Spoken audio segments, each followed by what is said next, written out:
If we get caught in this sector, Ilara, it's a one-way ticket to a labor colony. Minimum 10 years. Tavik's reptilian eyes narrowed as his clawed fingers danced across the navigation console. And that's if the Dominion patrols don't shoot us on sight. You've made your objections clear, Tavik. Ilara Chen guided their salvage vessel, the Scrapper, deeper into the restricted debris field. But life support fails in 3 days without repairs we can't afford. This is our only option. The Scrapper shuddered as it navigated through the graveyard of Coalition and human vessels, remnants of the last great battle of the war. 15 years ago, the Nexus Dominion had crushed humanity's final resistance here before annihilating Earth itself. Official history claimed no Dominion vessels were lost. Propaganda, obviously, but propaganda that kept most salvagers away. Mira, what's our radiation level? Ilara called to the young break-in at the environmental station. Dropping to acceptable limits, Captain. But there's something weird about these readings. The blue-skinned woman frowned at her display. Energy signatures that don't match any known wreckage patterns. Ilara pushed a strand of black hair from her face, the movement revealing the Coalition military tattoo she tried to have removed years ago. Riza, are you getting anything on scanners? The hulking Terran engineer grunted from his station. Too much interference. Wait. His 4 eyes blinked in sequence. Anomalous mass at coordinates 227 Mark 43. Metallic composition. And it's intact. Intact. Ilara leaned forward. Nothing should be intact here. It's in some sort of dimensional pocket, Riza continued, his voice hushed with disbelief. Minimal energy signature, but definitely active. It's like it's hiding. Tavik hissed. We should leave. Now. Put it on screen, Ilara ordered, ignoring him. The view screen flickered, showing a sleek, predatory vessel unlike the bulky Coalition designs or the organic curves of Dominion craft. Its dark hull absorbed light rather than reflecting it, making its exact dimensions difficult to discern. That's impossible, Mira whispered. That's the Defiant. Everyone knew the legend, the last human warship, which had supposedly destroyed 3 Dominion dreadnoughts before disappearing in a blaze of quantum fire. Most believed it was propaganda, a comforting myth for the conquered species of the Coalition. Yet there it was. Prepare boarding equipment, Ilara said, her voice suddenly hoarse. Tavik, you're with me. Mira, Riza, maintain position and be ready for emergency extraction. The approach in their shuttle was unnervingly easy, as if the mysterious vessel was allowing them entry.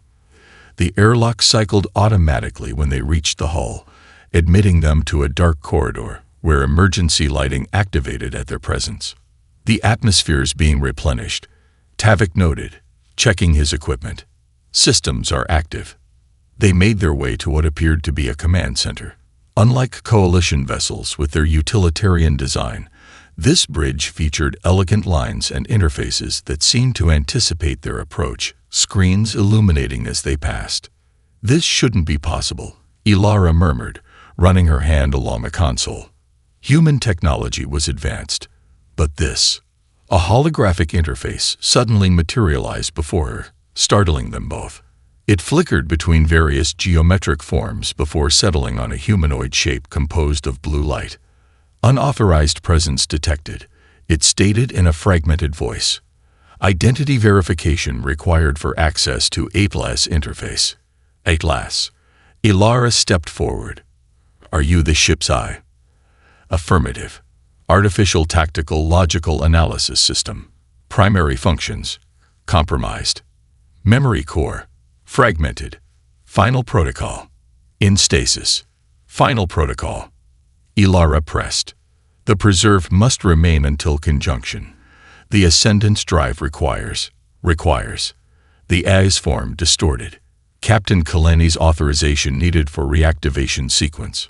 Tavik grabbed Ilara's arm. We need to leave. This is military technology way beyond salvage rights. If the Coalition finds us here. Proximity alert. The AI interrupted. Dominion patrol vessel approaching. Stealth systems compromised by your vessel's energy signature. Mira, Riza, do you copy? Ilara activated her comm. Static answered. They're jamming us. We're dead, Tavik hissed. Even if we reach the scrapper, we'll never outrun a Dominion patrol. Ilara's eyes fell on what appeared to be a neural interface at the captain's station. Atlas, is this vessel operational? Partial functionality available with proper authorization. We don't have proper authorization, Tavik shouted. And even if we did, neither of us can pilot a human warship. Ilara approached the neural interface. What other choice do we have?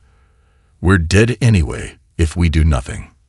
The command chair seemed to adjust to her dimensions as she sat. The neural interface descended, a crown of delicate filaments hovering above her head. Warning, Atlas stated. Neural interface designed for designated human operators only.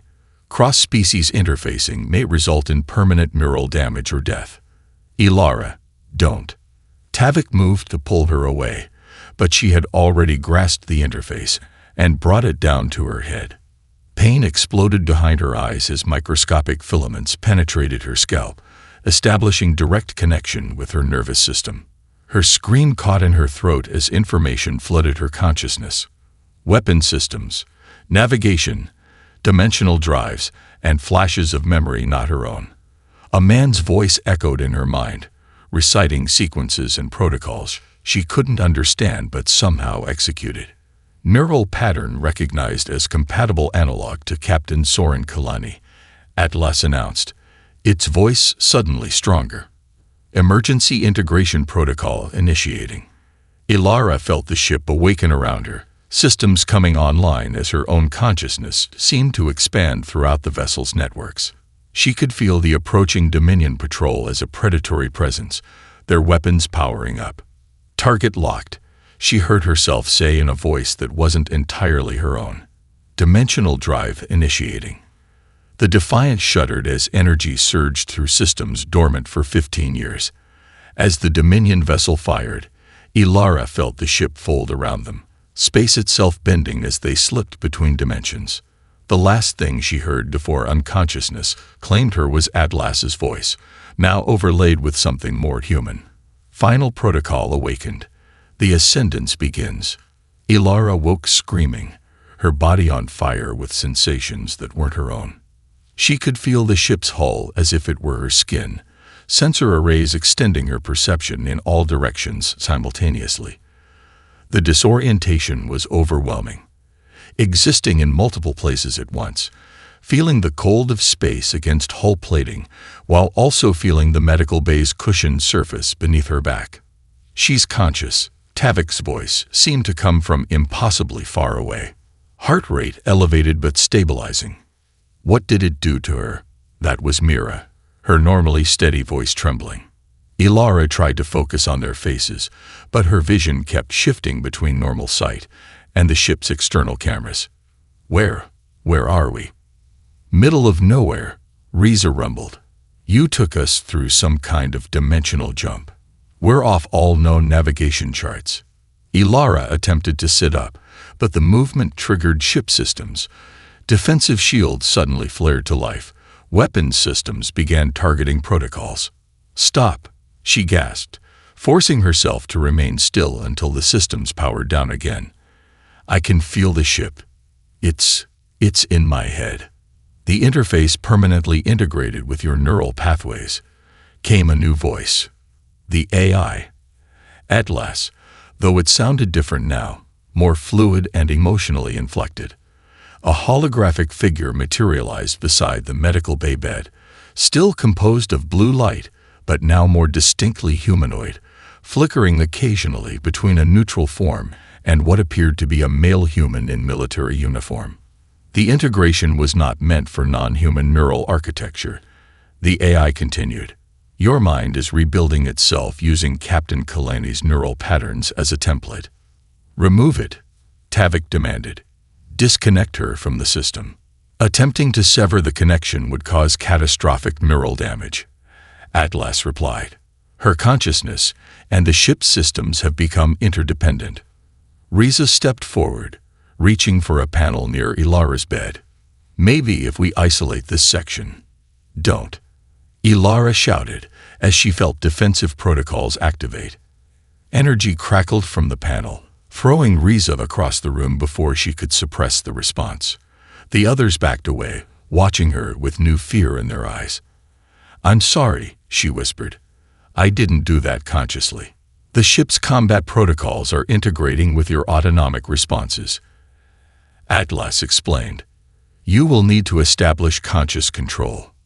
Ilara closed her eyes, trying to make sense of the flood of information cascading through her mind. Ship schematics, weapons specifications, dimensional physics beyond her comprehension. And something else. Memories. A battle, seen through eyes not her own. The sensations were vivid. The command chair beneath her, the neural interface connecting her to the ship, the determination as she, no, not she, he, gave the order to engage 3 Dominion dreadnoughts against impossible odds. "Captain Kalani," she murmured. "Yes," Atlas confirmed. "You are accessing his imprinted memories." "What happened to him?" "To the crew." The AI's form flickered more intensely. Final battle protocols were initiated when defeat became inevitable. The crew voluntarily underwent neural dissolution, transferring their consciousness patterns into the Defiant's dimensional core to power one final attack. "They killed themselves?" Mira asked, horror in her voice. "Negative. Consciousness transfer. A form of preservation." The AI's voice shifted, becoming briefly more mechanical before returning to its hybrid tone. Captain Kalani theorized that human consciousness could survive as quantum information in dimensional space. Ilara felt a cold certainty forming in her mind. The ship is rebuilding him, isn't it? Using my neural connection as a template. Affirmative. The Ascendance Protocol has been initiated. A warning flashed through Ilara's expanded awareness. Proximity sensors detecting an approaching vessel. Coalition Special Forces, she said, the information flowing directly into her consciousness. Heavy cruiser, detecting our energy signature. How do you know that? Tavik demanded. We don't have long-range sensors active. Ilara didn't answer. Instead, she found herself moving to the bridge with instinctive knowledge of the ship's layout, the others following reluctantly behind. The neural connection strengthened as she took the command chair, interfaces responding to her presence. "They're hailing us," she announced, though no conventional communication alert had sounded. On screen, Tavik said automatically, then looked surprised at his own response. The view screen activated, showing a coalition commander whose expression shifted from stern to shocked as he recognized the vessel. "Identify yourself," he demanded. "You are piloting a restricted military vessel." Ilara felt weapons protocols activating, target locks establishing. Part of her wanted to fire, a response coming from memories not her own. Captain Kalani's instincts treating any coalition vessel as a potential threat after their betrayal of Earth in the final days. "Stand down," she whispered to herself, fighting the automated response. To the commander, she said, "We're a salvage crew. We found this vessel abandoned. The Defiant is classified technology, salvage rights revoked by Coalition Security Directive 447. Power down and prepare to be boarded." Ilara felt the ship's resistance to this command, systems coming alive around her. "We can't do that. Then you will be fired upon. You have 30 seconds to comply." As the communication ended, Ilara became aware of strange sensations throughout her body. Looking down, she saw fine, circuitry-like patterns spreading beneath her skin, glowing faintly blue. "Captain," Mira said hesitantly, "your eyes." Tavik held up a reflective surface, and Ilara saw her eyes pulsing with the same blue light as the ship's core. "What's happening to me?" "The integration is accelerating," Atlas replied. "Your physiology is adapting to interface more efficiently with ship systems. They're targeting weapons," Ilara announced, the information flowing directly to her consciousness. "We need to surrender," Razet insisted. "We can't fight a coalition cruiser." But Ilara was already accessing weapon systems through the neural link, knowledge flowing through her mind that she had never learned. "I can get us out of here." Her fingers moved across the interface with unnatural precision. The Defiant responded instantly, weapons powering up as dimensional drives began calculating jump coordinates. "This isn't you," Tavik said, gripping her shoulder. "This is Kaleni's combat programming taking over." Ilara wanted to agree, but the line between her thoughts and the ship's protocols, and Kaleni's memories, was blurring. The Coalition cruiser fired, the impact barely registering against the Defiant's advanced shields.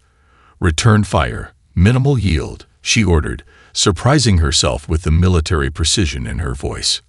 "Target propulsion only." The Defiant responded, energy weapons lancing out with surgical precision to disable the cruiser's engines. Before they could recover, Ilara initiated the dimensional drive. Space folded around them, the stars blurring as they slipped between realities.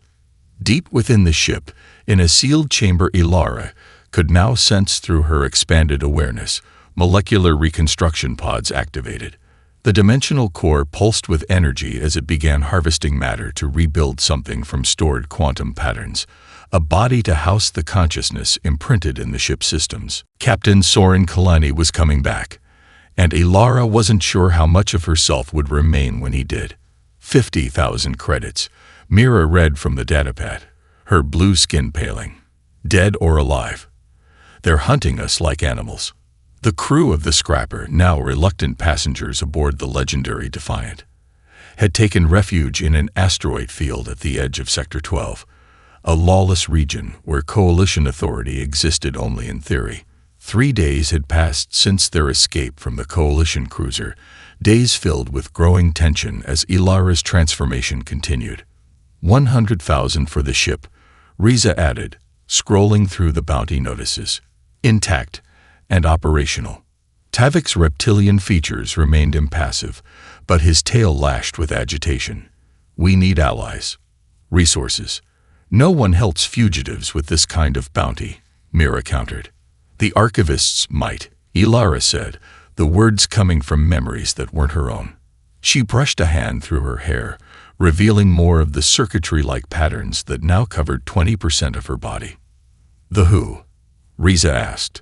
"A network dedicated to preserving human knowledge," she explained, unsure how she knew this. "They operate in the frontier systems, outside Coalition censorship." Tavik studied her with growing concern. "That information wasn't in any ship database you accessed. That came from Kalani's memories, didn't it?" Before she could answer, Atlas materialized. The A's appearance had stabilized into a form that subtly combined elements of its original design, with features reminiscent of Ilara's own. "I have completed analysis of nearby systems," it reported. "There is an archivist outpost on Torrent Station in the Vega Drift." "Set course," Ilara decided. "Captain," Mira said hesitantly, "I've been monitoring your neural patterns. The integration is accelerating. Your brainwave patterns are showing increasing synchronization with the stored patterns in the ship's core." "She means you're becoming more like Kalani every day," Tavik translated bluntly. Ilara didn't deny it. The changes weren't just physical. She found herself thinking in military strategies, assessing threats with combat algorithms, even standing differently, shoulders squared, hands clasped behind her back, a soldier's stance she'd never trained in. "We need answers," she said simply. "The archivists might have them." Torrent Station hung in space like a tarnished coin, a relic from pre-war human expansion, now inhabited by a patchwork society of refugees, smugglers, and those seeking to disappear. The Defiant remained at a safe distance, its advanced stealth systems active, while they approached in a shuttle borrowed from its hangar bay. They found the archivists' hidden enclave behind a false wall in a maintenance sector. Their leader was a Xindi scholar named Crit, a four-armed humanoid with multifaceted eyes that widened at the mention of the Defiant. "We thought it destroyed," he said, leading them through stacks of ancient physical books and holographic storage units. Its technology was decades beyond anything the Coalition acknowledges humans possessed. "What do you know about Project Descendants?" Ilara asked. Crit's movements stilled. "Where did you hear that name?" "From the ship's eye. And from memories." After examining the circuitry patterns on her skin, Crit's excitement became palpable. "Remarkable. Neural integration with quantum dimensional technology." The theories were dismissed as impossible. He studied her eyes, which now permanently glowed with blue light. "You're accessing Captain Kalani's consciousness, aren't you?" "Yes, but it's becoming harder to distinguish his memories from my own." Crit nodded solemnly. "I can provide coordinates to a research facility where Project Descendants was developed. But in exchange, I want access to the Defiance databases." "Agreed," Ilara said immediately, ignoring Tavik's warning glance. None of them noticed Mira slipping away during the exchange, her hand reaching for a hidden communicator. Their return to the shuttle was interrupted by the screaming of emergency alarms throughout the station. "Attention, all vessels," blared the station's automated system. "Coalition security forces are initiating docking procedures. All residents are required to present identification." "We've been betrayed," Tavik hissed, drawing his sidearm. They fought their way through panicking crowds to reach the docking bay, only to find it sealed by security protocols. Ilara's mind raced through possibilities, accessing knowledge of station layouts from Kalani's military training. "This way," she commanded, leading them to a maintenance tunnel. "We can reach the emergency evacuation pods." As they crawled through narrow service ducts, Riza voiced what they were all thinking. "Who sold us out?" "Mira," Ilara replied with cold certainty. "She disappeared before the alarm. Her brother is in a Coalition detention center. 50,000 credits would buy his freedom." They emerged in a small hangar where evacuation pods stood ready. As they prepared to board, Ilara suddenly froze, her enhanced senses detecting movement behind a storage container. "Come out, Mira," she called. The Brachyan woman emerged, a Coalition-issue blaster trembling in her hands. "I'm sorry, Ilara. I had no choice." "Everyone has a choice," Ilara replied, her voice overlaid with tones that weren't her own. "Kalani's military authority bleeding through. They promised to release my brother. I just need to delay you until." The station shuddered as docking clamps engaged, Coalition forces boarding in multiple sectors. "We don't have time for this," Tavik snarled, raising his weapon. "No." Ilara moved with impossible speed, knocking Mira's blaster aside while simultaneously disarming Tavik. "Both of you, stand down." Something in her voice, or perhaps the way her eyes flared with blue energy, made them comply. "Mira, I understand why you did it," Ilara said more gently. "But the Defiant is more important than any of us. It carries humanity's last legacy." "It's changing you," Mira whispered. "You're not yourself anymore." "I know, but I need to see this through." Ilara handed Mira a data chip. "These are the coordinates to find us. When your brother is safe, if you still want to help us understand what's happening, follow them." They left her there, escaping in an evacuation pod moments before Coalition forces breached the hangar. Above the station, the Defiant emerged from stealth mode just long enough to recover the pod before executing a dimensional jump that left their pursuers scanning empty space. The Human Research Facility coordinates led them to a hostile ice world designated XR-742, its atmosphere toxic, and its surface ravaged by constant electromagnetic storms. They detected the facility buried beneath a kilometer of ice, but also multiple ships in orbit. "Dominion signatures," Ilara announced, accessing the ship's sensor network directly through her neural link. "Military-grade vessels. They found it before us." Why would the Dominion still care about a human research base after 15 years? Riza wondered. "Because they're afraid," Ilara replied, fragments of Kalani's memories crystallizing into understanding. Project Descendants wasn't just about dimensional technology for weapons or transportation. It was about evolution, transcending physical form entirely. As the Defiant entered the planet's atmosphere under stealth, Ilara felt a strange resonance within her mind, as if something at the facility was calling to her. The circuitry patterns on her skin pulsed in response, spreading further across her body. The Dominion feared human potential, she continued, piecing together the fragmented memories. They didn't just attack Earth to end the war. They were trying to prevent humanity from evolving beyond their control. They landed near a secondary entrance to the facility, leaving Riza to guard the ship while Ilara and Tavik ventured inside. The research base had been partially damaged by Dominion weapons, but its central sections remained intact, protected by automated defenses that recognize Ilara's neural signature as authorized personnel. Inside, they discovered holographic records detailing Project Descendants, humanity's attempt to transcend physical form as their defeat became inevitable. The Defiant had been its testbed, designed to preserve human consciousness when all else failed. Their exploration was cut short when Dominion soldiers breached a nearby section. Separated from Tavik during the ensuing firefight, Ilara found herself cornered in a laboratory with no visible escape. As the Dominion squad approached, she felt something shift within her mind. Kaleni's combat protocols fully integrating with her consciousness. Her skin hardened as the circuitry patterns generated a hard-light exoskeleton. Her eyes projected targeting systems directly onto her retinas.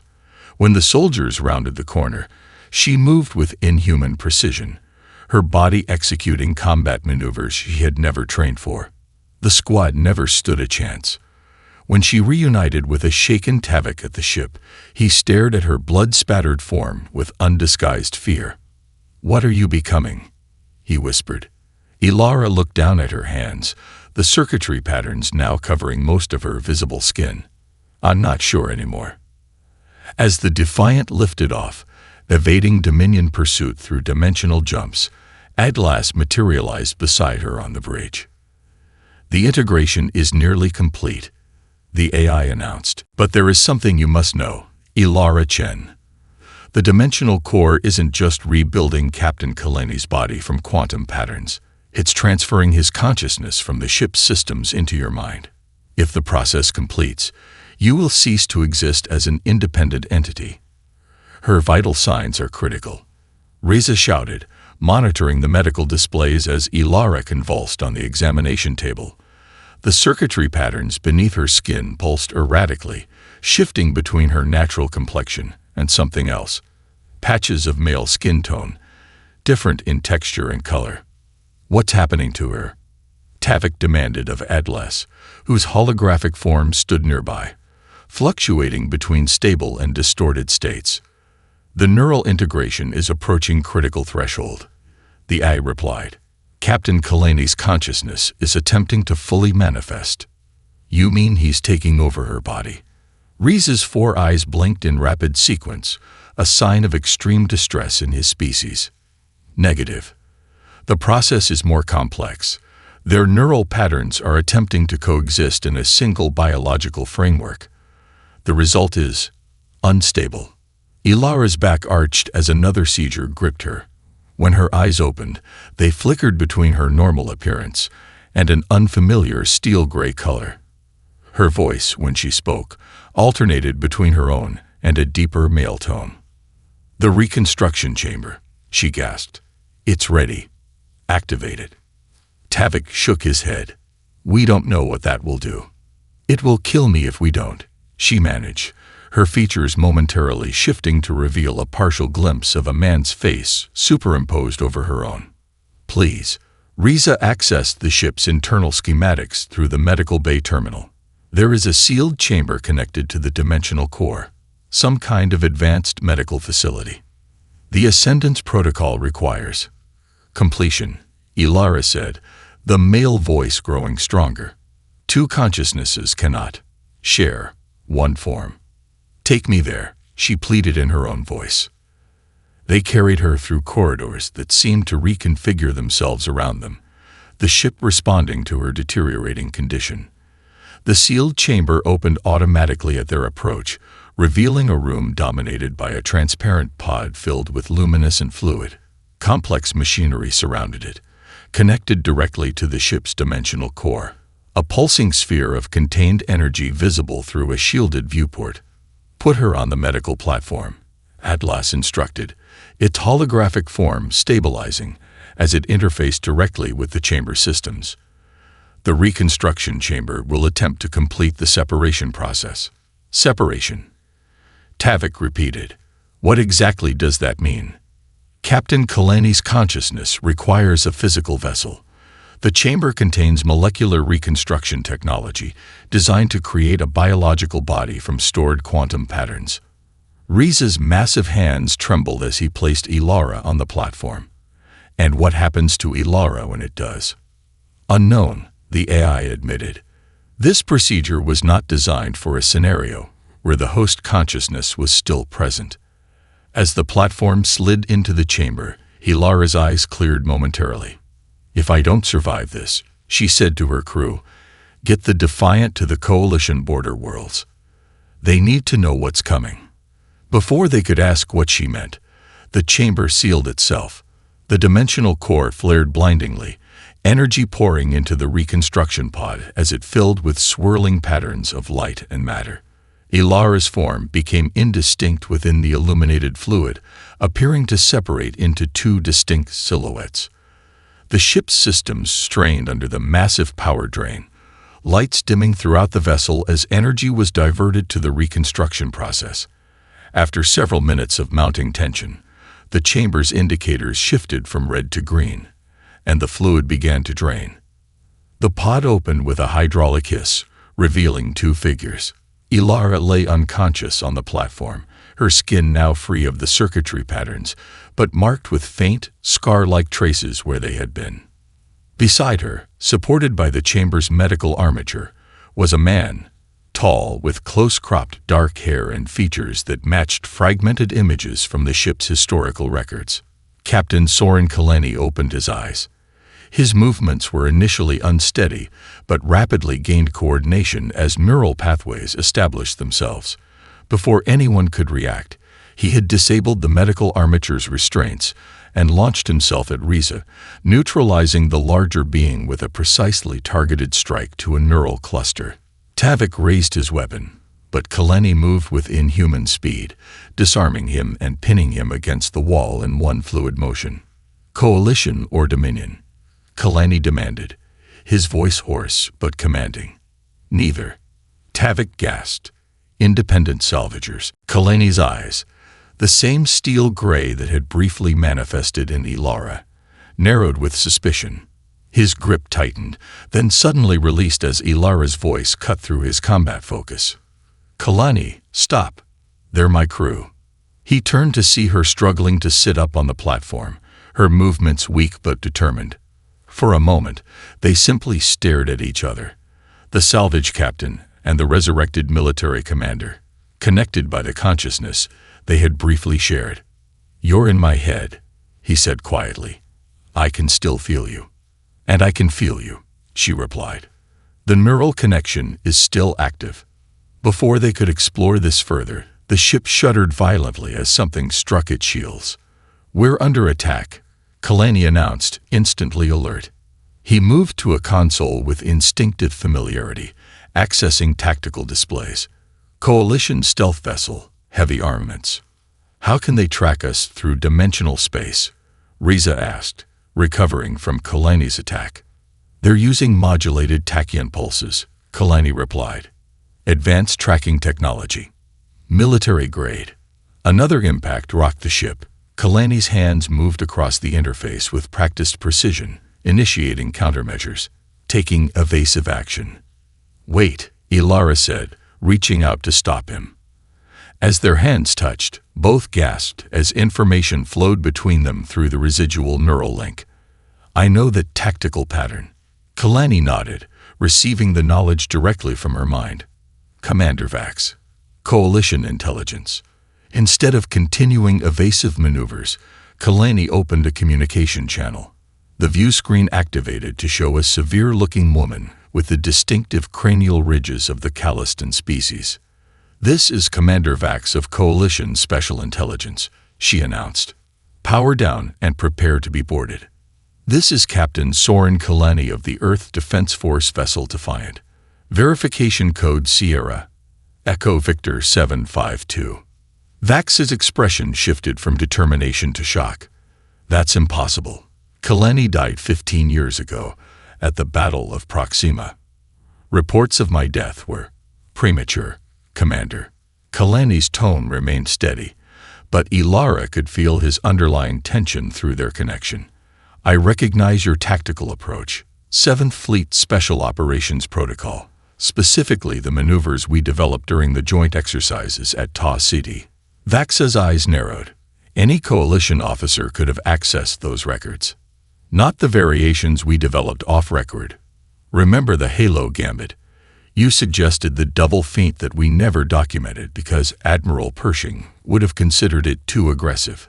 A long silence followed as Vax studied him. Finally, she said, "Permission to come aboard." Alone. Commander Vax arrived in a small shuttle, her tall, angular form moving with the careful precision of someone trained to assess threats instantaneously. Her eyes widened almost imperceptibly at the sight of Kalani. "It really is you," she said. "How is this possible?" "Dimensional technology, beyond anything the Coalition acknowledges," Kalani replied. "But I suspect you already knew such technology existed." Vax nodded slowly. "I've been investigating discrepancies in classified records for years, particularly regarding the Dominion's obsession with destroying all traces of advanced human technology." She produced a data crystal, placing it on the bridge's central interface. 3 days ago, I accessed this footage from a restricted Dominion communication intercepted by Coalition intelligence. It was buried under the highest security protocols. The view screen displayed a Dominion war chamber, where a hooded figure addressed assembled military commanders. The alien's voice translated through the ship's systems. "The human vessel carries the seeds of our destruction. Their ascendance technology must never be allowed to activate. The Supreme Authority has designated this the highest priority, even above territorial expansion. They're terrified," Vax said as the recording ended. "Not of human military capability, but of something else. Something they call ascendance." Kalani exchanged a look with Ilara, information flowing between them through their neural link. Project Ascendance was classified even within Earth defense. I was one of 5 officers with full knowledge. "What was it?" Tavik asked. "Humanity's contingency for extinction," Kalani replied. "The Dominion was winning the war. We knew Earth would eventually fall. Project Ascendance was our attempt to evolve beyond physical vulnerability." Transcendence, Ilara added, the knowledge flowing from Kalani's memories in her mind. Using dimensional technology to preserve human consciousness beyond corporeal form. Vax looked stunned. "That's why they destroyed Earth so thoroughly." Orbital bombardment continued for days after resistance ended. They weren't just winning a war. They were trying to prevent an evolutionary leap. Kalani nodded grimly. The Defiant carried a prototype of the Ascendance drive. When our final defense failed, my crew and I made the decision to transfer our consciousness into the ship's dimensional core, powering one last attack before hiding the vessel where it might eventually be found. "By me," Ilara said softly. "But why am I compatible with your neural patterns? I'm not even human." "Your species shares certain neural structures with humans," Atlas interjected. "A genetic modification introduced by early human explorers to facilitate communication between species." Kalani suddenly tensed, his eyes unfocusing as he accessed ship systems through his neural link. "We have company. Dominion scout vessel, approaching at high speed." "They must have tracked my shuttle," Vax said. "I need to return to my ship." "Too late," Kalani replied, as weapons fire struck the Defiant's shields. "They're jamming all transmissions." As they prepared for battle, Ilara noticed something strange happening to Kalani's skin, faint circuitry patterns beginning to form, matching the scars on her own body. When their eyes met, she understood. The neural connection between them was growing stronger, changing them both in ways neither fully understood. Whatever they were becoming it together. And the Dominion was right to be afraid. The Defiant drifted silently in the shadow of a dense asteroid field, its power systems operating at minimal levels to avoid detection. After evading the Dominion scout, Kalani had executed a series of dimensional micro-jumps, a tactic that left minimal trace signatures but drained the ship's reserves dangerously low. "We need to refuel," Reza reported from engineering. "The dimensional core is operating at 18% capacity, and we need somewhere safe to assess our situation," Vax added. Her coalition stealth vessel now accompanied them, its smaller size hidden in the Defiant's minimal sensor shadow. Ilara and Kalani stood side by side at the command console, their neural link allowing them to communicate without speaking. Through it, they jointly accessed the ship's navigational database, searching for options. "There's a coalition outpost in the Nixian expanse," Ilara suggested aloud for the others' benefit. "Minimal Dominion presence." "Outpost 47. Kalani confirmed, memories of strategic briefings from 15 years ago still crystal clear in his reconstructed mind. "Commander Tekla." Vax nodded, surprised. "Admiral Tekla now. She's maintained that post since the end of the war. She was sympathetic to Earth during the final days," Kalani said. "One of the few coalition commanders who argued against the non-intervention pact with the Dominion." "She might help us," Vax agreed. "But I can't officially sanction this. The Coalition High Command has standing orders to impound the Defiant if it's ever found. My career is already over for aiding you." "Then why are you?" Tavik asked bluntly. Vax's cranial ridges darkened, the Calliston equivalent of a flush. "My people were among the first the Dominion subjugated before humans arrived in this sector. We know what it means to face extinction." She looked directly at Kalani.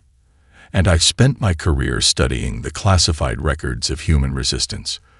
The tactical innovations your species developed in just 3 years of war exceeded what the Coalition achieved in 2 centuries. Set course for Outpost 47. Kalani decided. Maximum stealth approach." Admiral Tekla's reactions progressed from suspicion to shock to cautious curiosity as Kalani explained their situation. The elderly Aslante's feline features remained impassive, but her tail, an indicator of emotional state in her species, swished with increasing agitation. "You understand what you're asking," she said finally. "Harboring the Defiant violates 17 different Coalition security directives." "The Dominion is mobilizing," Kalani replied. "Not for standard military action, but for something they call purification.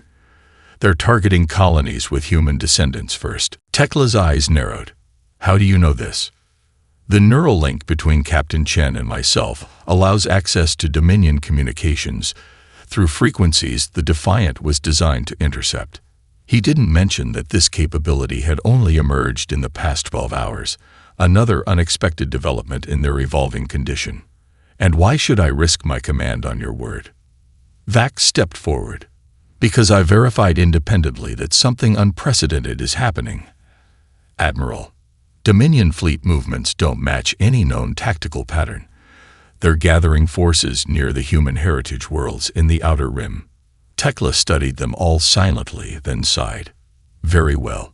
I'll grant you temporary sanctuary, but the Defiant remains in the outer docking ring under quarantine protocols." As they left the Admiral's office, Ilara noticed personnel reactions ranging from awe to fear as Kalani passed. The legend of the Defiant and its captain had grown in the 15 years since the war, transforming from military history into something almost mythological. "They're looking at you like you're a ghost," she murmured. "I am a ghost," he replied quietly. "A relic from a war everyone wants to forget." The outpost's scientific division approached studying the Defiant with barely contained excitement. Chief Scientist Lauren, a tall Cephian with translucent skin that revealed the electrical impulses of her nervous system, coordinated a team of specialists to analyze the dimensional technology. "Remarkable," she breathed, examining the scans of Ilara and Kalani's neural patterns. "Your minds are still connected through quantum entanglement. Information transfers instantaneously between you, regardless of physical distance. Can you separate us?" Ilara asked. Lauren's skin flashed with pulses of doubt. I wouldn't recommend attempting it. The entanglement appears to be stabilizing your neural patterns. Breaking it could cause significant damage to both of you. Further examination revealed more concerning developments. The circuitry patterns had reappeared on Ilara's skin and were developing rapidly on Kalani's. Their brain scans showed unprecedented activity in regions associated with spatial perception and quantum field interactions. Your physiology is adapting to interface with dimensional space, Lauren explained, unable to hide her fascination. You're developing the ability to perceive and potentially manipulate reality on a quantum level. Is that what Project Ascendance was designed to achieve? Vax asked Kalani. Not exactly, he replied, searching through fragmented memories. The original goal was preservation, transferring human consciousness into dimensional space to survive physical destruction. But the scientists theorized that prolonged existence in that state might lead to evolutionary adaptations. We're experiencing an accelerated version through the neural integration process. Their discussion was interrupted by a security alert. Admiral Tekla summoned them to the command center, where tactical displays showed a Dominion battle group approaching. They're on a direct course for this outpost, she reported grimly. How did they find you? They didn't, Kalani replied, accessing sensor data through his neural link with the ship. This isn't about us. It's already beginning. They're targeting all facilities with connections to human technology research. Tekla's whiskers twitched with concern. We can't withstand a full Dominion assault. I've sent a distress call to Coalition Command, but reinforcements won't arrive for at least 12 hours. We can help, Ilara offered. The Defiant has defensive capabilities. Absolutely not, Tekla cut her off. The moment that ship engages, every Dominion vessel in the sector will converge here. Our standing orders are clear. The Defiant is to be surrendered if demanded. Surrendered, Tavik hissed. After everything we've risked. The Coalition signed non-aggression protocols after the war, Vax explained bitterly. Any human military technology must be surrendered to Dominion authorities upon discovery. It was the price of peace. A peace built on submission, Kalani said quietly, his voice carrying dangerous undertones. Tekla's ears flattened against her skull. It was the only way to prevent further worlds from being destroyed like Earth. Before the argument could escalate, a communication officer interrupted. Admiral, we're receiving a transmission from the Dominion flagship.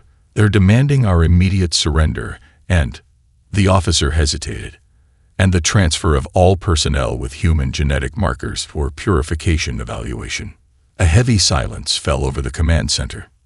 There are over 3,000 people on this outpost with human ancestry, Vax said in a hollow voice. We all know what purification means. Tekla's tail lashed violently as she faced an impossible decision. How long until they're within weapons range? 2 hours, Admiral. She turned to Kalani. Prepare your vessel for emergency evacuation of civilian personnel, priority to those with human ancestry. We'll hold them off as long as possible. You're violating direct orders, Vax noted. Tekla's feline features hardened. Some orders shouldn't be followed. I won't be party to another genocide.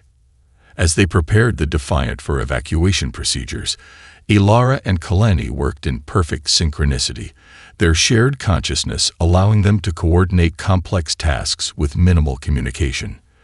The circuitry patterns on their skin had continued to spread, now covering nearly 30% of their bodies. The ship can't take more than a few hundred evacuees, Riza pointed out, even packed to capacity. We don't need to outrun them, Kalani replied. Just reach the Coalition border fleet. Once the Dominion's intentions are exposed, the Coalition will have to respond. As they worked, Chief Scientist Lauren approached with urgent news. We've been analyzing the Defiant's dimensional core. It requires a rare isotope to reach full operational capacity, and we have it in our research stores. The isotope would allow us to fully power the Ascendance drive. Ilara asked, the knowledge flowing from Kalani's memories through their link. Theoretically, yes, but we don't understand the full implications of activating it. Kalani and Ilara exchanged a glance, unspoken understanding passing between them. "We need that isotope," they said in unison. As preparations continued, Admiral Tekla received devastating news. The Coalition Security Council had denied reinforcement requests, instead ordering the outpost to comply with Dominion demands, including the surrender of the Defiant and any personnel of human descent. "They're sacrificing us to maintain their peace treaty," Vax said bitterly. Tekla's response was to accelerate evacuation procedures, openly defying orders for the first time in her distinguished career. "Get as many people aboard civilian transports as possible. The outpost defense systems will buy you time to reach Coalition space." When the Dominion fleet arrived earlier than expected, chaos erupted. The Defiant, now fully powered with the rare isotope integrated into its dimensional core, prepared for emergency departure with over 400 evacuees crammed into every available space. "We can't leave yet," Ilara insisted, sensing Dominion boarding parties breaching the outpost's outer sections. "There are still people trapped in the residential quarters. If we wait, none of us will escape," Tavik argued. Kalani made the decision. "Ilara and I will go. Our neural link allows us to maintain contact with the ship regardless of distance." They moved through the besieged outpost with uncanny coordination, their enhanced physiology allowing them to perceive Dominion movements before encountering them. When they did face resistance, they'd fought with a strange new ability. The circuitry patterns on their skin, generating localized dimensional distortions that made their movements unpredictable and their bodies partially intangible to conventional weapons. They guided the final group of refugees back to the ship just as the outpost's main defenses failed. Admiral Tekla remained on the command deck, coordinating the last desperate resistance. "Get them to safety," were her final words before cutting communication. As the Defiant broke free from the outpost's docking clamps, Dominion vessels converged from all directions. Kalani and Ilara stood together at the command interface, their minds merging more completely than ever before as they guided the ship through impossible maneuvers, slipping between dimensions to evade pursuing craft. "We need to warn the border worlds," Ilara said as they emerged from their final jump. The Defiant now racing toward Coalition space with its precious cargo of refugees. "They wouldn't believe us without proof," Vax pointed out. "The Council has already shown they'll sacrifice human descendants to maintain their treaty." Kalani's expression hardened with resolve. "Then we'll give them proof they can't ignore. Set course for Terrace Prime, the nearest border world with a significant human population." Terrace Prime. Riza looked alarmed. "Our sensors show a massive Dominion fleet already in orbit." "Exactly," Kalani replied, as the circuitry patterns across his skin pulsed with building energy.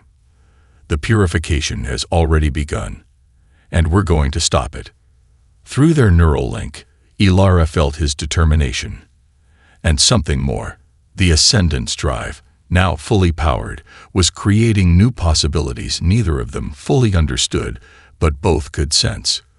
Whatever they were becoming, the transformation was accelerating, and the Dominion's worst fears were about to be realized. The Defiant dropped out of dimensional space at the edge of the Terrace system, its sensors immediately registering the horrific scene unfolding around the border world. Dozens of Dominion warships surrounded the planet, methodically firing upon civilian evacuation vessels, while ground forces conducted systematic extermination protocols in population centers. "They're targeting anyone with human genetic markers," Vax said, her voice hollow as she monitored communication channels. "They're calling it cleansing the contamination." In the ship's overcrowded common areas, the refugees from Outpost 47 gathered around view screens, watching in horror as their worst fears materialized.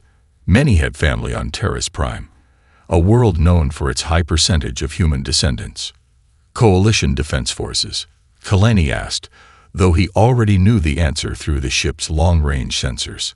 "Maintaining position at the system boundary," Reza confirmed. They'd been ordered not to interfere with internal Dominion security operations. "This isn't a security operation," Ilara said, her voice tight with controlled fury. "It's genocide." Kaleni's steel-gray eyes met hers, unspoken understanding flowing through their neural link. The circuitry patterns covering their skin had continued to spread, now interconnecting in complex lattices that pulsed with energy drawn directly from the dimensional core. Their physical transformation was accelerating, their bodies gradually adapting to exist partially in normal space and partially in dimension space. "Open a channel," Kaleni ordered. "All frequencies, maximum broadcast range." "What are you doing?" Tavik asked. "Making sure everyone witnesses what happens next." The communication system activated, and Kaleni stood straight, his bearing that of a man accustomed to command. His voice carried the weight of legend as he spoke. "This is Captain Soren Kaleni of the Earth Defense Vessel Defiant. To the Dominion Fleet Commander, I challenge you directly. Your forces are committing atrocities against innocent civilians. Cease your operations immediately and withdraw, or face the consequences." The response came swiftly, a harsh Dominion voice crackling through the comm system. "The human vessel has been located. All units converge and destroy. Priority Alpha." That got their attention. Tavik observed dryly as Dominion fighters altered course toward their position. "Good," Kaleni replied, a grim smile tugging at his lips. "Riza, route all available power to the dimensional drive. Ilara, with me." They took their positions at the command interface, standing side by side as their neural link deepened. Through it, they jointly accessed the ship's systems with unprecedented integration. The Defiant responded instantly to their mental commands, dimensional drives powering up as the circuitry patterns on their skin pulsed in perfect synchronization with the ship's core. "What are you planning?" Vax asked, watching in fascination as displays showed energy configurations she'd never seen before. "Something that shouldn't be possible," Ilara replied, her voice overlapping with Kaleni's in perfect unison, creating an eerie harmonic effect. The approaching Dominion fighters launched their first volley of weapons, energy beams slicing toward the Defiant. But the ship was no longer where it had been. In a maneuver that defied conventional physics, it seemed to phase partially out of normal space, the weapons passing harmlessly through its semi-substantial form.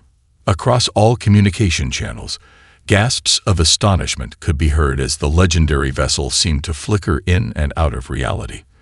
The Defiant reappeared directly in the path of evacuation ships being pursued by Dominion cruisers. Weapons fire from the human vessel struck with surgical precision, disabling propulsion systems without destroying the enemy craft. "They're adapting," Ilara/Kaleni announced as the Dominion fleet began adjusting their weapon configurations, preparing for dimensional shift. What followed became known throughout Coalition space as the Miracle at Terrace. The Defiant executed dimensional jumps with impossible precision, appearing in multiple locations simultaneously as Kaleni and Ilara's merged consciousness allowed them to coordinate attacks across conventional space-time boundaries. To observers, it seemed that multiple copies of the legendary vessel were engaging the enemy simultaneously, though in reality, it was shifting so rapidly between positions that conventional sensors couldn't differentiate the movements.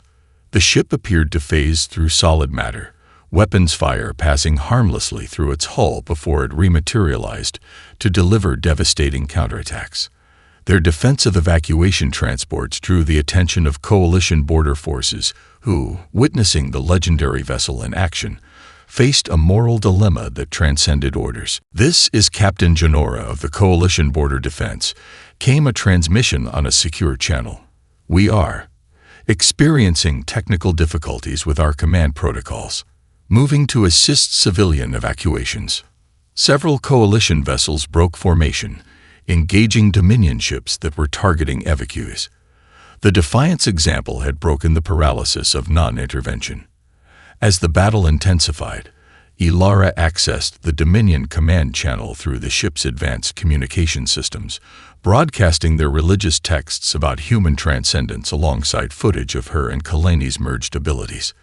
The psychological impact threw the Dominion forces into disarray, with some ships actually retreating or surrendering. An unprecedented event in Dominion military history. "It's working," Vax said incredulously. "They're actually afraid." But the tide turned when a massive vessel emerged from dimensional space. The Dominion Supreme Command ship, 3 times the size of any vessel in their fleet. Standing on its bridge was the Supreme Commander himself, a hooded figure whose species even the Dominion's own allies rarely glimpsed. Abomination. The commander's voice boomed across all frequencies.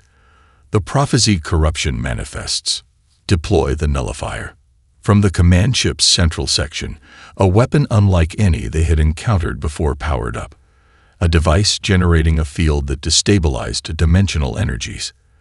The Defiant shuddered violently as the field struck it, systems fluctuating as the dimensional core struggled to maintain coherence. "They developed this specifically for us," Kalani said through gritted teeth, his voice his own again as the neural link fluctuated under the weapon's influence. "They studied the original battle data." Ilara staggered as pain lanced through her body, the circuitry patterns on her skin flaring erratically. "The core is destabilizing. If it collapses completely, it could create a dimensional rupture," Kalani finished, "potentially destroying this entire system." The ship's systems flashed urgent warnings as the dimensional core approached critical instability.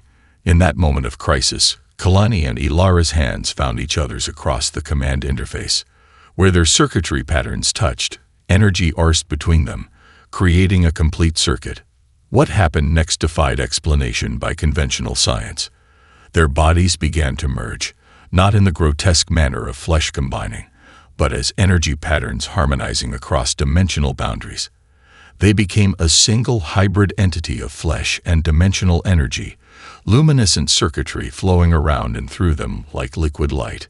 Through their now completely unified consciousness, they channeled the overloading energy of the dimensional core, directing it not outward in destruction, but inward, creating a controlled dimensional rift that selectively targeted Dominion vessels.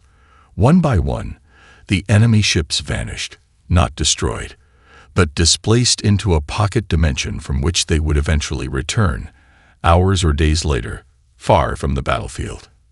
The Supreme Command ship fought against the effect, its nullifier straining to counteract the dimensional manipulation. In a final surge of power that nearly drained the Defiant's core completely, the hybrid entity that was Kalani/Ilara created a precisely calibrated rift directly beneath the massive vessel. It didn't displace the entire ship, just its primary weapon and propulsion systems, rendering it effectively neutralized. The display of power, captured by countless witnesses and broadcast throughout Coalition space, became a rallying point for resistance. News spread faster than the Coalition authorities could contain it. The legendary Defiant had returned, and with it, humanity's champion had risen from the dead to challenge the Dominion's atrocities. When Ilara and Kalani separated again, both collapsed to the deck, their bodies forever changed. Parts of their forms seemed to exist partially in another dimension, with portions occasionally shifting out of phase with reality itself. Their skin bore the circuitry patterns permanently now, glowing with internal energy that connected them to the dimensional spaces the Defiant could access. As Coalition medical teams finally responded to the crisis on Terrace Prime, and the Dominion fleet retreated to regroup, Ilara and Kalani stood at the viewport, watching evacuation ships reach safety. "What did we become?" Ilara asked softly. "I don't know," Kalani admitted, "but I think this is what Project Ascendance was truly meant to achieve. Not just survival, but evolution." The Dominion commander called us an abomination. He said we were prophesied. Kalani nodded slowly. Their ancient texts speak of beings who would transcend physical limitation, the boundary walkers. They feared this possibility for millennia. And now they know their fears were justified. Kalani turned to face the bridge crew and the refugees who had witnessed their transformation. And so does everyone else. Throughout Coalition space, the footage of the battle spread like wildfire. The legendary vessel that had once stood against the Dominion had returned, bringing with it something that changed the fundamental balance of power. The myth had become reality, and nothing would ever be the same again. The aftermath of the Battle of Terrace Prime sent shockwaves throughout Coalition space. The Defiant, now hailed as the ghost ship in public broadcasts, was given reluctant sanctuary at a secret Coalition research facility. The Council could no longer deny the Dominion's genocidal intentions, but neither were they prepared to openly oppose their powerful adversary. In isolation chambers designed to contain and study dimensional anomalies, scientists examined Ilara and Kalani with equal parts fear and fascination. Their transformation had progressed beyond anything in recorded xenobiology. The circuitry patterns covered their bodies entirely now, occasionally shifting in configuration as if responding to unseen stimuli.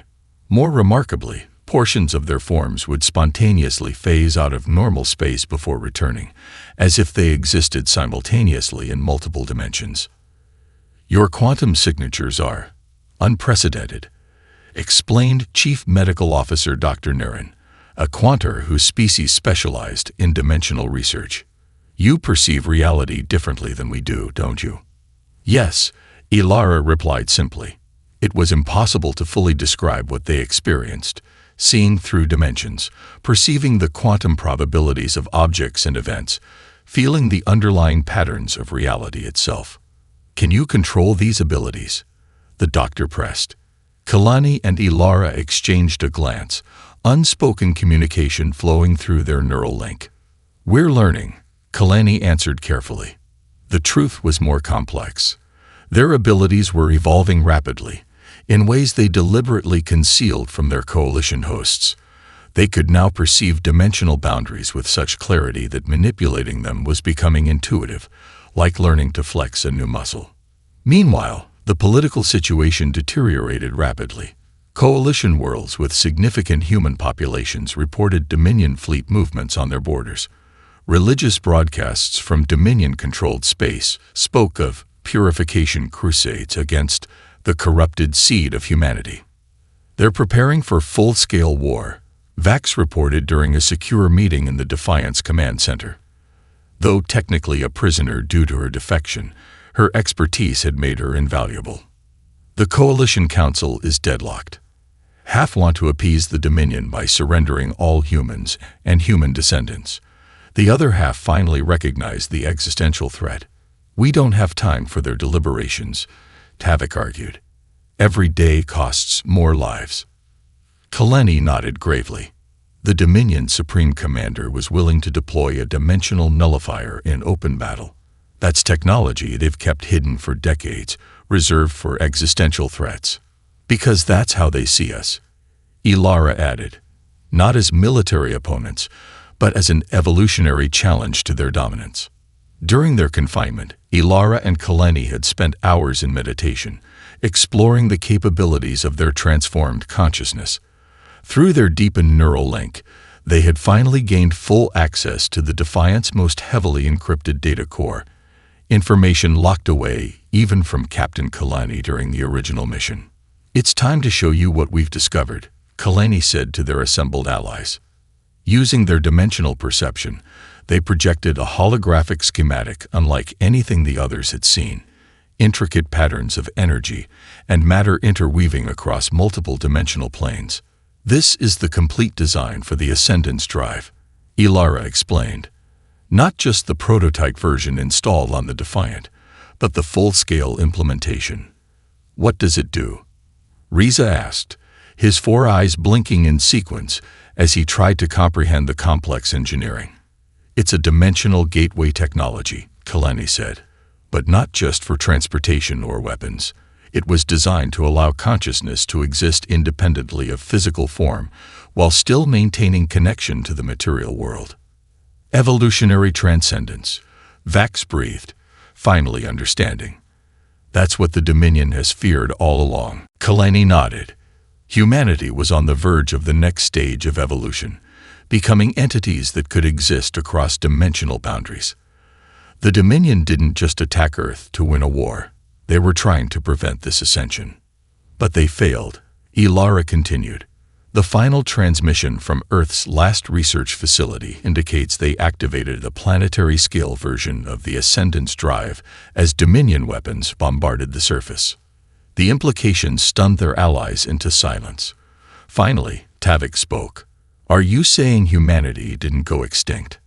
"We're saying they transcended," Kalani replied. Billions of human consciousness patterns were transferred into dimensional space beyond Dominion reach. Before they could elaborate, emergency alarms blared throughout the facility. Coalition security forces were responding to a massive Dominion fleet that had suddenly appeared in orbit. "How did they find us?" Reza demanded. "They didn't need to," Vax replied grimly, checking tactical displays. "They're attacking every major coalition research facility simultaneously. This isn't about us specifically. It's a preemptive strike against all potential sources of human technology." The facility commander initiated emergency evacuation protocols, priority given to research personnel and their families. Kalani and Ilara led their team back to the Defiant, which had been kept under heavy guard in a specialized hangar bay. "We need to get these people to safety," Ilara insisted, watching civilians flooding toward evacuation points that would soon be overwhelmed. As coalition defense systems engaged the Dominion forces, the Defiant prepared for emergency launch. Kalani and Ilara took their positions at the command interface, the circuitry patterns on their skin synchronizing with the ship's systems. "Dimensional drive online," Kalani announced, preparing for immediate. He was interrupted when Ilara suddenly collapsed, her body convulsing as her eyes rolled back in her head. Through their neural link, Kalani felt her consciousness being pulled elsewhere, stretched across dimensional boundaries by some external force. "Ilara." He caught her before she hit the deck, cradling her as her form shifted partially out of phase with normal space, becoming semi-transparent before solidifying again. When her eyes opened, they glowed with intense blue light. Her voice, when she spoke, carried strange harmonics as if multiple voices were speaking in perfect unison. "We hear them," she whispered. "Billions of voices speaking as one." "Who?" Kalani asked, though through their link, he was beginning to sense it too. A vast presence reaching across dimensional boundaries. "Humanity ascended," she replied in that eerie harmonic voice. They'd been evolving in dimension space for 15 years, learning to manipulate the fabric of reality itself. The Defiant was always meant to be the bridge between dimensions, and we are the conduits. The dimensional core suddenly flared with energy that hadn't been consciously directed by either of them. Across the facility, every human descendant simultaneously experienced a brief vision. Flashes of Earth's final moments, followed by the sensation of consciousness expanding beyond physical limitation. "What's happening?" Vax demanded as the ship's systems began activating autonomously. "The final protocol," Kalani replied, understanding flowing through the neural link as Ilara's consciousness reconnected with his. "The Ascendance Drive is establishing connection with the human collective consciousness." Through viewports, they witnessed Dominion ships beginning to falter in their attack patterns, as if their crews were experiencing unexpected disruptions. Some vessels actually began retreating without apparent cause. "They sense it," Ilara said, regaining her composure though her eyes still glowed with inner light. "The Dominion purifiers. They know their greatest fear has manifested." As the Defiant launched amid the chaos, evading Dominion pursuers through dimensional jumps that seemed more precise than ever before, Ilara and Kalani shared a moment of perfect understanding through their neural link. The ship wasn't just escaping, it was being guided toward a specific destination by the collective consciousness they had contacted. The coordinates led them to an unremarkable star system on the edge of charted space, but as they approached the system's fifth planet, a gas giant with numerous moons, their dimensional perception revealed something extraordinary. One particular moon wasn't fully present in normal space. It existed partially in dimension space, hidden from conventional detection. "It's a dimensional anchor point," Kalani explained to their bewildered crew. a place where the boundaries between realities are naturally thin. As the Defiant entered orbit around the half-present moon, the dimensional core pulsed with renewed energy. Ilara and Kalani, their transformed physiology now fully in harmony with the ship's systems, initiated the complete ascendance protocol. The ship itself began to transform, parts of its structure phasing in and out of normal space as it adapted to exist in multiple dimensions simultaneously. Through viewports that now showed spectra beyond conventional light, they witnessed something magnificent emerging from the dimensional boundaries. Patterns of energy and information so complex they could only be described as living thought. The transcended consciousness of humanity, Ilara breathed in wonder.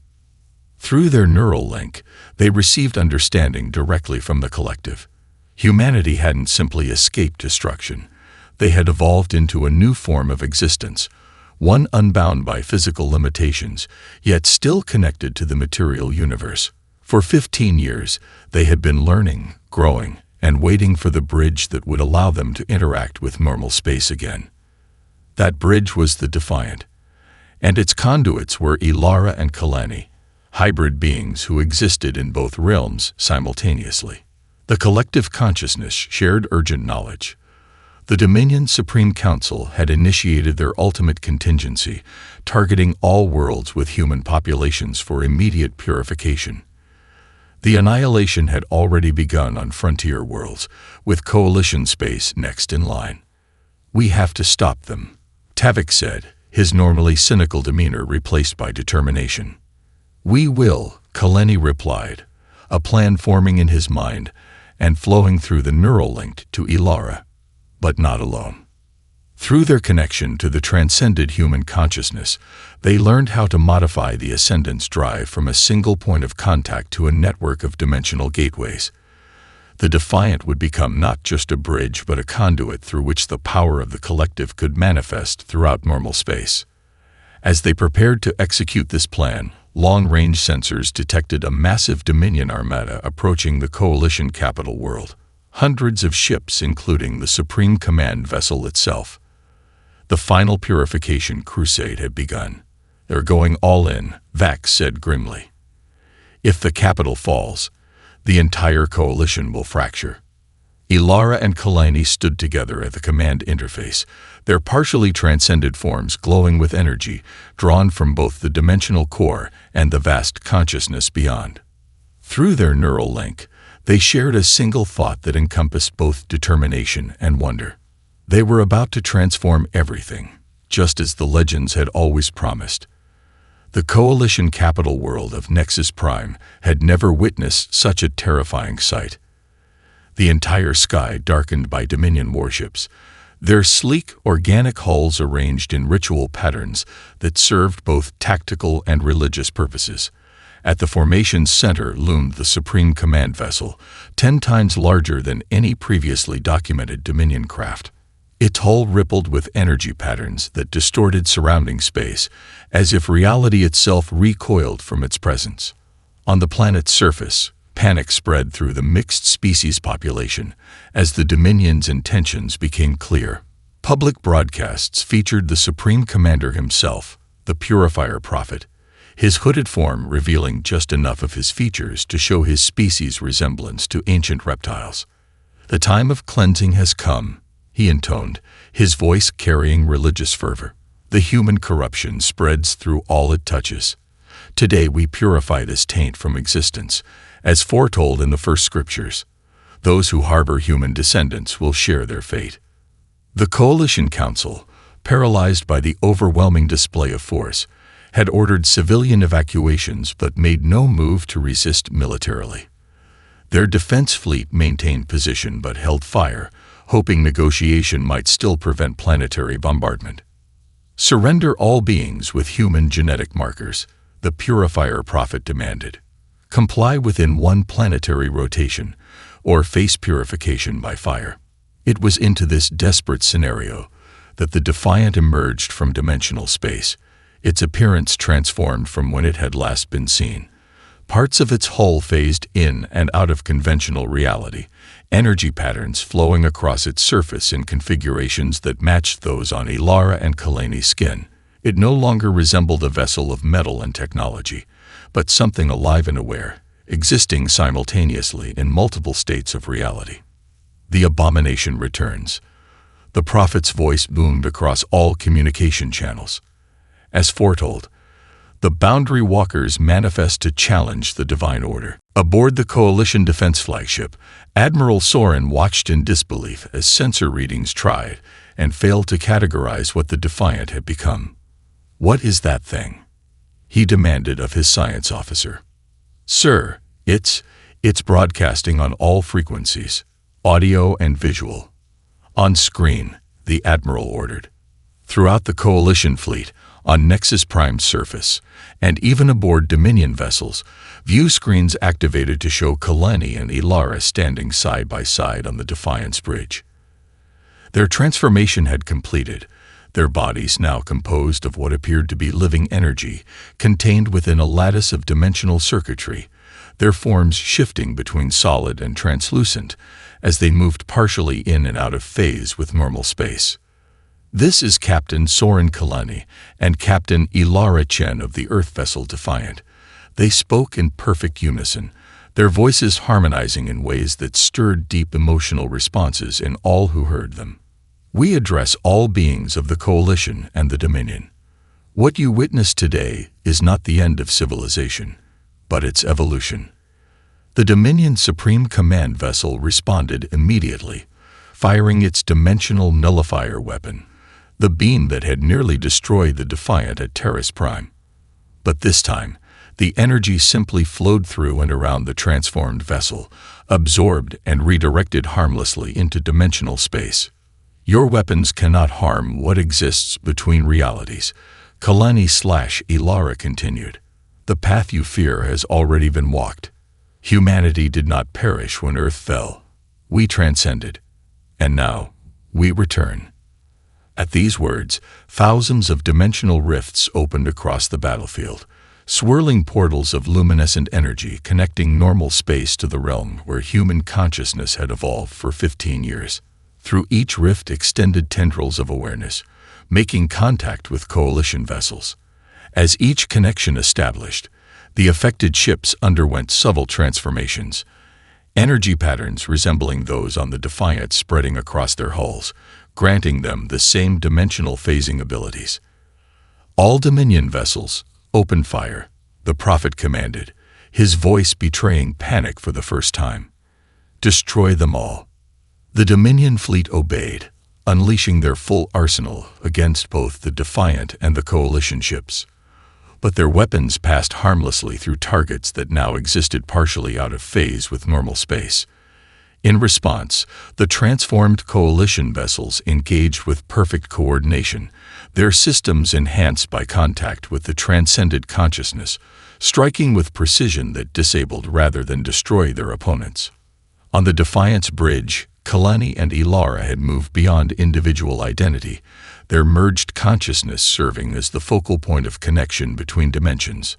Through them flowed the collective will of humanity ascended, coordinating the response across the battlefield with a unified purpose that transcended conventional military strategy. "What you witness is not conquest," their harmonic voice broadcast continuously. "It is not destruction or replacement.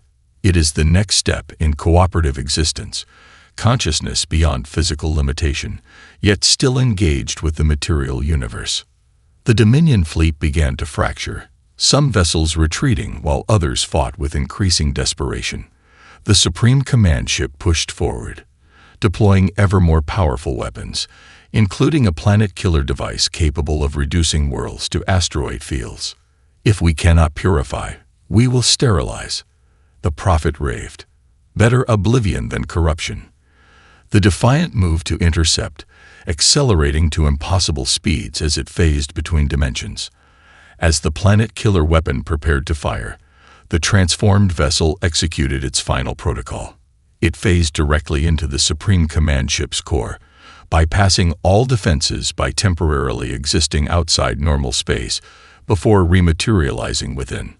On the Dominion vessel's command deck, the Purifier Prophet found himself face to face with the manifestation of his oldest fears, Kalani and Ilara, boundary walkers incarnate, their forms radiating dimensional energy as they stepped through a portal that hadn't existed moments before. Abominations, he hissed, his reptilian features contorting with religious hatred. The scriptures foretold your coming, the end of pure physical existence, the corruption of distinct form. Your scriptures weren't wrong, Kalani replied, his voice his own again, rather than the harmonic blend. But your interpretation was. Evolution isn't corruption, Ilara added. It's adaptation, growth. Before the prophet could respond, they reached out simultaneously, their transformed hands touching his temples. His eyes widened as their consciousness connected with his, forcing a temporary mental merging that showed him humanity's true nature and the ascendant realm's beauty and complexity. What he experienced broke him completely. His body collapsed to the deck, his mind unable to process the revelation that his religion's most sacred texts had been deliberately misinterpreted by his ancestors. The ancient Dominion had encountered early human dimensional experiments and recognized the potential for all sentient beings to eventually achieve similar transcendence. Fearing the loss of their absolute authority, they had rewritten the experience as a cautionary tale of corruption rather than a promise of evolution. With the prophet neutralized and the planet killer weapon disabled, the battle's momentum shifted definitively. Dominion crews, seeing their supreme leader defeated and witnessing the impossible capabilities of their transformed opponents, began surrendering in unprecedented numbers. In the battle's aftermath, as coalition authorities struggled to comprehend what had occurred, Ilara and Kalani facilitated a historic meeting aboard the Defiant. Representatives from all coalition species were invited to interact directly with the transcended human consciousness through carefully modulated dimensional gateways. What they experienced transformed their understanding of existence itself. Humanity doesn't seek dominance, Kalani explained to the assembled dignitaries. The transcended consciousness exists in harmonic balance, individual identity maintained within collective awareness. We, seek partnership, not subjugation. What happens now? Asked the Coalition Council chairperson, still visibly shaken by direct contact with the transcended awareness. Evolution, Ilara replied simply. Not forced, but offered. Each species will find its own path to transcendence in time. Some may choose to remain fully physical for generations. Others may begin the journey immediately. And the Dominion? Asked Admiral Soren. Their civilization was built on fear of this very moment, Kalani said. Without that fear, they must redefine themselves. Many of their people already reject the Purifier's doctrine. They'll need guidance during the transition. In the weeks that followed, Ilara, Kalani, and representatives from all coalition species created the Ascendant Accords, establishing a new interstellar community where transcended humanity served not as conquerors, but as guardians of dimensional boundaries and guides for species who wished to explore their own evolutionary potential. The Defiant, now permanently existing in multiple states of reality, became the first of many ascendant vessels that patrolled the boundaries between dimensions. Its unique design made it the perfect platform for exploring realms beyond conventional understanding, and for protecting developing civilizations from threats that existed outside normal space. Did you ever imagine this outcome?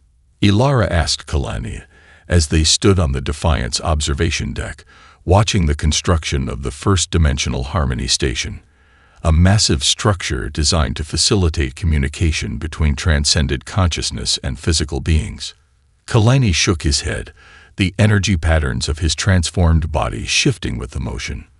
When I ordered my crew to undergo neural dissolution, I hoped only that some fragment of humanity might survive. I never dreamed we would become this. And yet here we are, she said, her hand finding his, their energy patterns intermingling where they touched. The salvage operator and the legendary captain. The first of the boundary walkers, he added with a smile. Though not the last, I think. Throughout nearby systems, Reports were already emerging of individuals from various species spontaneously developing the circuitry patterns that marked the beginning of transcendence. The exposure to the dimensional gateways had awakened something dormant in sentient consciousness, the potential that had existed in all of them from the beginning. The Defiant set course for the dimensional boundary, where transcended humanity awaited contact with their physical ambassadors. As the ship phased partially out of normal space, Ilara reflected on the incredible journey that had begun with an illegal salvage operation in a restricted debris field. She had sought only to save her crew from bankruptcy. Instead, she had helped unlock the next stage of conscious evolution for all sentient beings. The battle vessel that had once defended humanity in its darkest hour had indeed transformed everything, not through weapons or warfare, but by bridging the gap between what was and what could be. The legend had become fact, and the fact had changed the universe forever.